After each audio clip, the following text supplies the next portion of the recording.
Okay, Newtown was December, 14th? Roughly 11 months ago.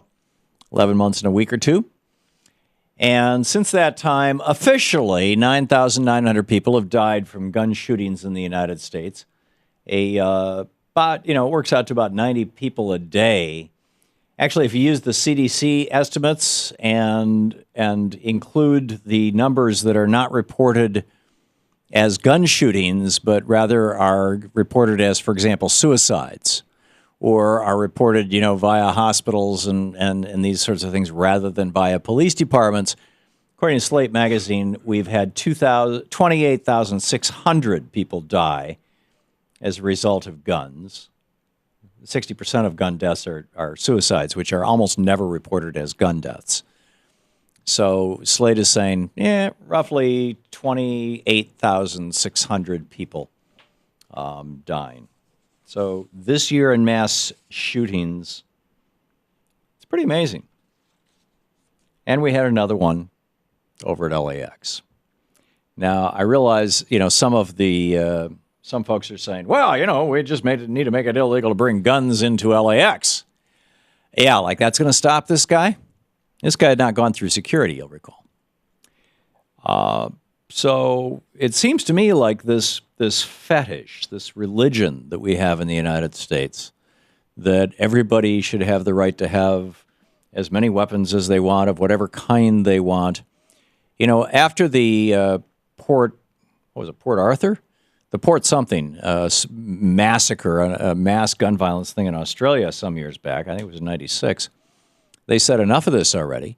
They did a massive nationwide gun buyback. They banned high-capacity clips. They banned assault rifles. They banned semi-automatic weapons, period, unless you were a police officer. And there has not been a single mass shooting in Australia since then.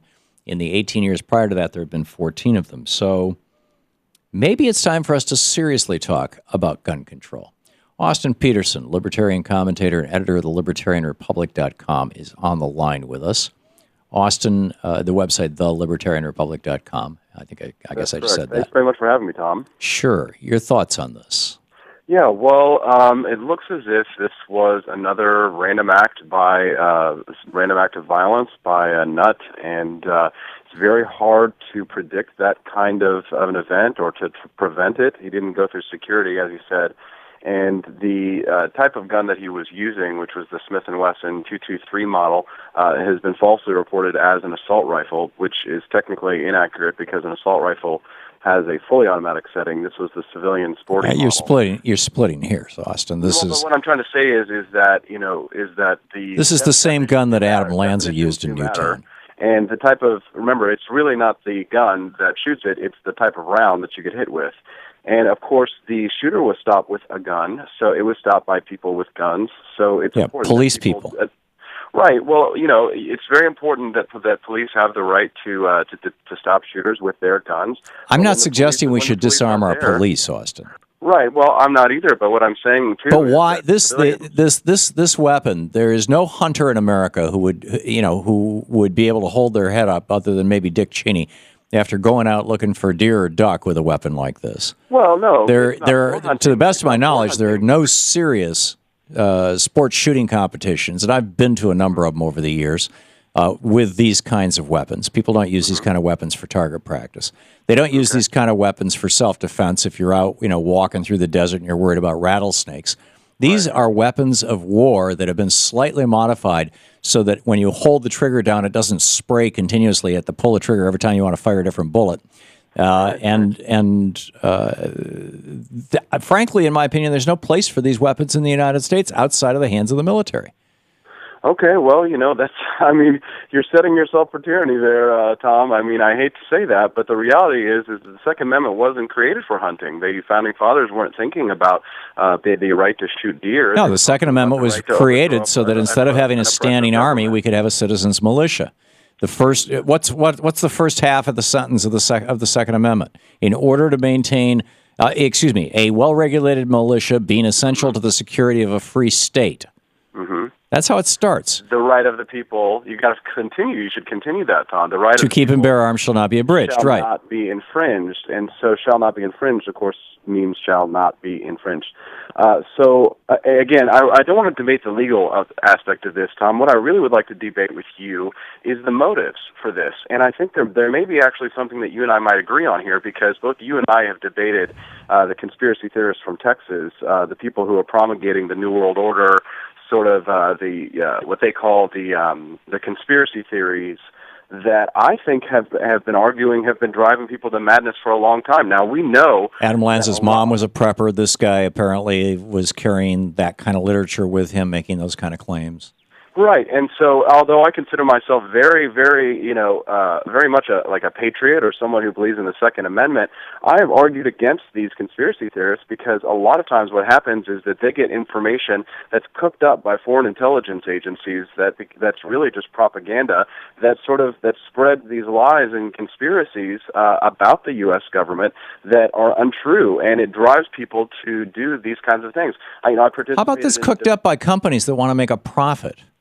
Well, again, that's fairly broad, but let me just stick to what I'm saying here, because, these New World Order conspiracy theories that people talk about and stuff like that, a lot of this stuff is cooked up by foreign intelligence agencies and spread in the United States as a means of undermining the people of the United States. Probably the most famous example of that was the active measures placed by the KGB, to spread conspiracy theories in the United States that JFK was killed by the CIA or LBJ and all that kind of stuff, and that spreads hatred and dissension and mistrust of government across the United States of the American citizens. Now, there are legitimate reasons to mistrust government, but what we should be doing is telling people, that there are, these sinister forces that is a New World Order Illuminati conspiracy theory that would make people go out and commit these kinds of acts. I have said publicly, Tom, that these conspiracy theorists should be held morally accountable if someone goes out and does something like this for spreading all of this misinformation and lies. And I think that's so you're arguing for, in order to defend the Second Amendment, you want to abridge the First Amendment.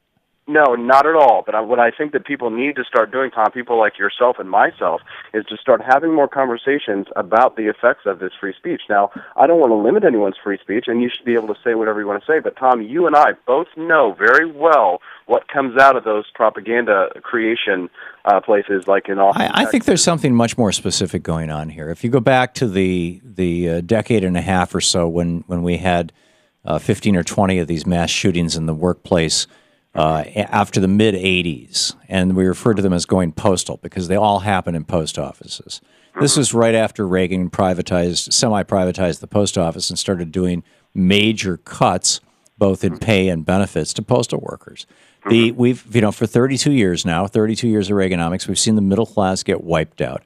And along with it, we're seeing incidents of this kind of violence and mental illness go up the same way that Pickens and Wilkerson document happens in country after country when the social safety net gets frayed and the economy goes down. As understanding social science, that causation, correlation is not causation, Tom. I think in this case it is. Well, you'd have to have a lot of good documented evidence for that, Tom, and it's a very, very... Go to equalitytrust.org.uk. It's all right there. All right. Well, I will definitely take a look at that. I'm always open-minded, Tom, but I think that the real problem lies in the fact that we have so much misinformation and propaganda being spread across the United States, and maybe some of that is spread by corporations. I couldn't say that. I don't think misinformation makes people desperate enough to commit suicide and try to go out in a blaze of glory. I think that's something. It apparently happened because this shooter had that evidence on him, and it appears that was his motive. Well, I would say correlation doesn't mean causation. But anyhow, Austin Peterson, thelibertarianrepublic.com. Thanks for dropping by, Austin. Have a good day, Tom. Good talking.